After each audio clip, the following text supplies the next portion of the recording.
కాదు మరి సెంటర్ కదా నేను సైడ్ కదా ఉండేది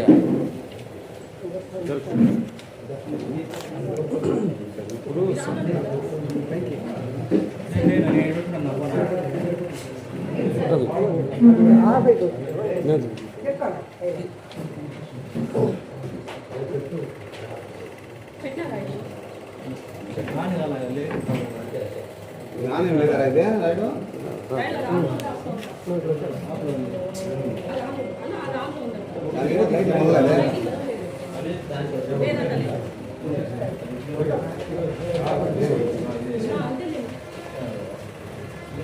ఎందుకు లైట్లు మలుగుతాయి కదా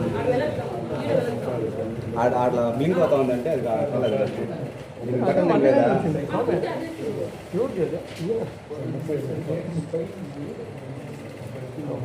కనపడినా కనపడలేదా ఏమంత కనపడలా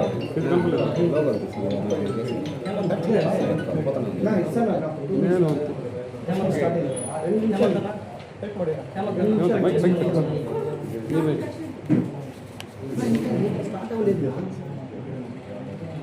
చెప్పనా సార్ ఒక నిమిషం లేదు ఒక నిమిషం సార్ ఒక నిమిషం sir okay sir Peddapanjani PS police station పరిధిలో మిద్దెపల్లి గ్రామంలో చంద్రమ్మ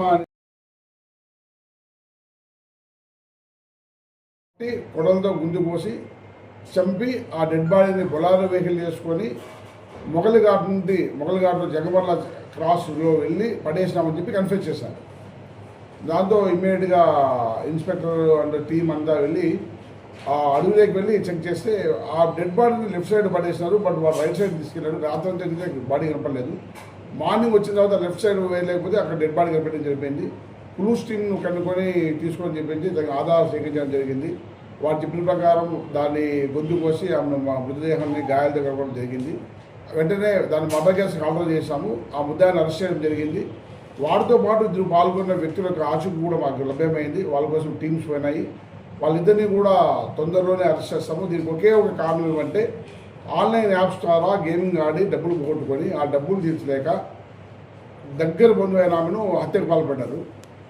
ఇది జరిగింది. ఇంకా మిగిలిన ఇద్దరిని కూడా త్వరలోనే వితిన్ 24 అవర్స్లోనే పట్టుకొని రిమాండ్ పంపించడం జరుగుతుంది.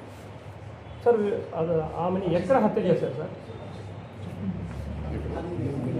లింగాపురం మామిడి తోటలో హత్య చేశారు. మామిడి తోట సార్ నిందితుడికి ఆమెకి ఏమన్నా బంధుత్వం ఉంది. అక్రమ సంబంధం దాకా బంధుత్వం ఉంది. ఆమె మేనత్త కూతురు. వయసులో అతని వయసు 23 సంవత్సరాలు, ఆ వయసు 36 సంవత్సరాలు. వరుసకు పిన్ అవుతుంది. మొత్తం ఎంత అమౌంట్ తీసుకున్నారు ఏమన్నా? ఆమె చిట్లు నడుపుతుంది. 3 చిట్లు ఎత్తుకున్నాడు. అది కాకుండా చేబదులు తీసుకున్నాడు. మొత్తం 2 లక్షల రూపాయల దాకా తీసుకున్నాడు. అత్యాచారం కూడా జరిగింది లేదు. పిఎం సర్టిఫికేట్లో డాక్టర్లు పిఎం పోస్ట్ మార్టం సర్టిఫికేట్ అన్నీ వస్తాయి కదా, అన్నీ వస్తుంది. ఆ రిపోర్ట్ ప్రకారం ఏదున్నా కూడా వచ్చిన రిపోర్ట్స్ ఆధారంగా చేస్తాము. ప్రైమరీకి ఇప్పటిదాకా మాకు తెలిసింది అటువంటిది ఏం లేదు. బట్ ఇప్పుడే పిఎం కూడా అయిపోయింది. ఆ పిఎం డాక్టర్ పరిశీలించి మిగిలిన కూడా పరిశీలిస్తాం. ఎందుకంటే పిన్ని కాబట్టి మేము అనుమానించట్లేదు. ఒకవేళ డాక్టర్ పిఎం సర్టిఫికేట్ వచ్చి మిగిలిన 2 ముద్దాయిలు పట్టుకుంటే మరింత డీటెయిల్స్ రావచ్చు. సార్ ఆ ఇద్దరిది ఏ ఊరు సార్? ఇద్దరు ముద్దాయిలు దగ్గర బంధువులే పక్కన విలేజెస్. పేర్లను డిస్క్లోజ్ చేస్తే వాడు అబ్స్కాండ్ అయిపోయే అవకాశం ఉంటుంది. ఏమన్నారు? అతను ఒకటే తీసుకున్నాడా? మిగిలిన ఇద్దరు వాళ్ళు కూడా ఏమైనా అప్పు చేశారు సార్? అందులో డెఫినెట్గా అందులో ఒక వ్యక్తి బొలాల వెహికల్ తీసుకుని డెడ్ బాడీ చేసుకుని ఆ ఇద్దరు సహకారంతోనే అందులో ఉన్న ఒక వ్యక్తి రాడుతో కొట్టినాడు. ఇంకో వ్యక్తి కత్తిని తీస్తే ఆ కత్తితో ఇతను గొంతుకోవడం జరిగింది. ఆ ఇద్దరు ముద్దాయిలు కూడా ఏమైనా మీరు అప్పుకున్నారా, తీసుకున్నారా? సంబంధం లేదు. ఓన్లీ సుబ్రహ్మణ్యం వ్యక్తికే సంబంధం లేదు. సుబ్రహ్మణ్యం దగ్గర బంధువు ఒక వ్యక్తి, ఆ వ్యక్తి ఫ్రెండ్ ఇంకో అబ్బాయి. సార్ గతంలో వెళ్ళిపోయిన కేసులు ఉన్నాయి సార్? ఇంతవరకు కేసులు లేవు. పరిశీలించాలి. ఇంకా ఇద్దరు ముద్దాయిలు ఉన్నారు కదా, వాళ్ళతో పాటు వెహికల్ ఉందని తెలుసు. తొందర 24 అవర్స్లో మిగిలిన డీటెయిల్స్ కూడా కొంత సమాచారం ఉంది. మా టీమ్స్ ఉన్నాయి, వాళ్ళు కూడా అరెస్ట్ చేస్తాము. అది కూడా వెల్లడిస్తాం. సార్ చంద్రమ్మ బంధువులు నిందితులకి ఉరిశిక్ష కావాలని నేను ధర్నా చేశారు. దానిపైన ఏముంటుంది సార్? డెఫినెట్గా ఇందులో సాక్ష్యము ఎవిడెన్స్ ఉంది. ఏమేమి ఎవిడెన్స్ ఉన్నాయంటే అతను కళ్ళతో ఊళ్ళో చాలామంది చూసాం వాళ్ళు పోవడం. అలాగే అతను చంపినప్పుడు బ్లడ్ సెల్స్ కూడా వీళ్ళ మీద పడ్డాయి. అక్కడ నుంచి ఫోన్ కాల్ డీటెయిల్స్, ఫోన్పే జరిగి వెహికల్స్ పెట్టుకోవడము, రకరకాల పత్రికాముఖంగా చెప్పడం ఇబ్బందిగా ఉంటుంది. డెఫినెట్గా సరైన సాక్ష్యాలు ఉన్నాయి, డెఫినెట్గా వాళ్లకు శిక్ష పడేలాగా ప్రయత్నం చేస్తాము. శిక్ష పడుతుంది కూడా. సార్ ఎలాంటి శిక్షలు పడతాయి సార్?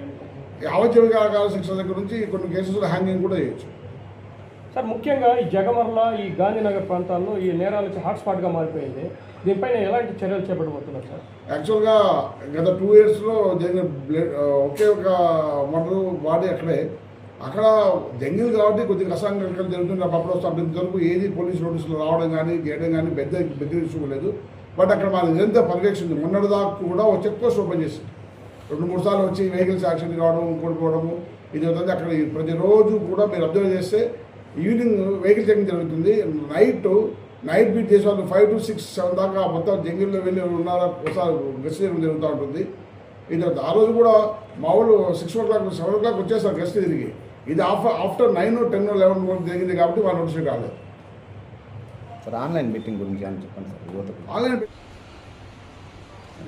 సరే ఇప్పుడు కూడా కొత్తగా తర్వాత అదే మర్డర్ ఎప్పుడు జరిగింది అని ఆమెను ఎన్ని గంటలకు తీసుకెళ్లారు అనేసి సార్ ఫస్ట్ స్టార్టింగ్ కదండి 7 గంటలకు ఇక్కడి నుంచి బయలుదేరారు. డైరెక్ట్ తోటలోకి తీసుకెళ్లారు. ఆ తోటలో ఆల్రెడీ ఇలా ప్లాన్ ప్రకారం ఇద్దరు ఉన్నారు. ముగ్గురు కలిసి మర్డర్ చేశారు. మర్డర్ చేసినాక బొలాల వెహికల్ మాట్లాడుకున్నారు స్విచ్ చేయడానికి. ఆ సందర్భంగా వాడు ఫోన్పే కూడా చేశాడు వెహికల్ వాడికి వాడుతూ. అది ఆటోమేటిక్గా ఎవిడెన్స్ అన్ని ఇది వస్తుంది, టెక్నికల్గా ప్రూవ్ అవుతుంది. అక్కడ నుంచి డ్రైవర్కి డౌట్ వస్తుంది. వీడే వెళ్ళి ఆ వెహికల్ తీసుకొని అక్యూజ్లో ముద్దాయి వెళ్ళి డ్రైవ్ చేసుకుంటూ వచ్చినాడు. అక్కడ నుండి బాడీని తీసుకున్నాడు. బాడీని తీసుకొని పోయి అక్కడ జగమల కాసులోకి వెళ్ళి అడవిలో 400 meters వెళ్ళి అక్కడ పడేస్తారు.